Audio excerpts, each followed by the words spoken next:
بسم اللہ الرحمن الرحیم۔ السلام علیکم ورحمۃ اللہ وبرکاتہ۔ میری دعا ہے کہ اللہ تعالیٰ آپ سب کو خیر و عافیت میں رکھے۔ پیارے دوستوں، ہمارے پیارے نبی حضرت محمد مصطفیٰ صلی اللہ علیہ وآلہ وسلم کی احادیث شریف آپ کے ساتھ شیئر کروں گا، اور سب دوستوں سے گزارش ہے کہ ان احادیث شریف کو یاد کر لیں اور اپنے دوستوں کے ساتھ بھی شیئر کریں۔ اگر آپ مزید احادیث شریف سننا پسند کرتے ہیں تو میرے چینل کو سبسکرائب کرنا مت بھولیے۔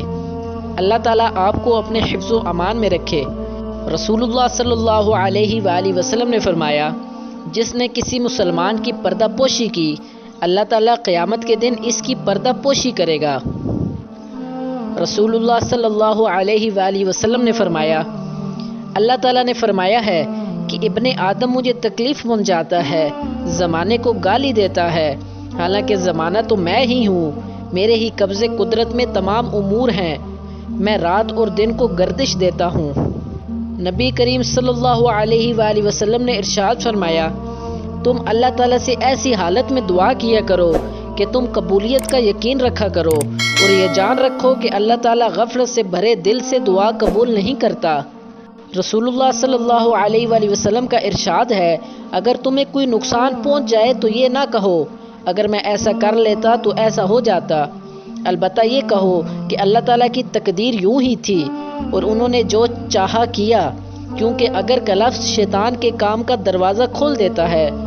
رسول اللہ صلی اللہ علیہ وآلہ وسلم نے فرمایا، دنیا مومن کے لیے قید خانہ ہے اور کافر کی جنت ہے۔ رسول اللہ صلی اللہ علیہ وآلہ وسلم کا فرمان ہے، جنت میں ایسے لوگ داخل ہوں گے جن کے دل چڑیوں کی طرح نرم ہوں گے۔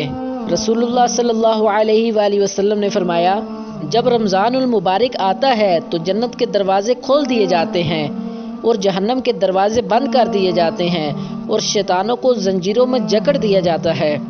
رسول اللہ صلی اللہ علیہ وآلہ وسلم نے فرمایا، جو درجہ خاموشی کی وجہ سے انسانوں کو ملتا ہے وہ 60 برس کی نفل عبادت سے بہتر ہے۔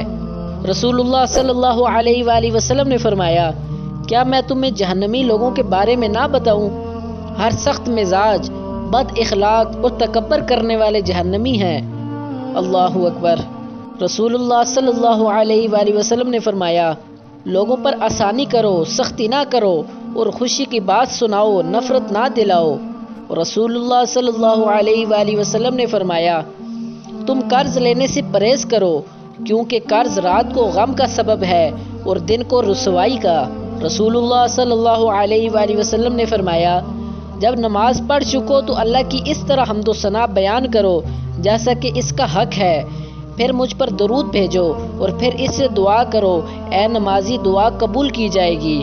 رسول اللہ صلی اللہ علیہ وآلہ وسلم نے فرمایا، اللہ تعالیٰ فرماتا ہے کہ میں اپنے بندے کے گمان کے ساتھ ہوں، اور جب وہ مجھے اپنے دل میں یاد کرتا ہے تو میں بھی اسے اپنے دل میں یاد کرتا ہوں، اور جب وہ مجھے مجلس میں یاد کرتا ہے تو میں اسے اس سے بہتر فرشتوں کی مجلس میں یاد کرتا ہوں، اور اگر وہ مجھ سے ایک بالشت قریب آتا ہے تو میں اس سے ایک ہاتھ قریب ہو جاتا ہوں، اور اگر وہ مجھ سے ایک ہاتھ قریب آتا ہے تو میں اس سے 2 ہاتھ قریب ہو جاتا ہوں، اور اگر وہ میری طرف چل کر آتا ہے تو میں اس کے پاس دوڑ کر آ جاتا ہوں۔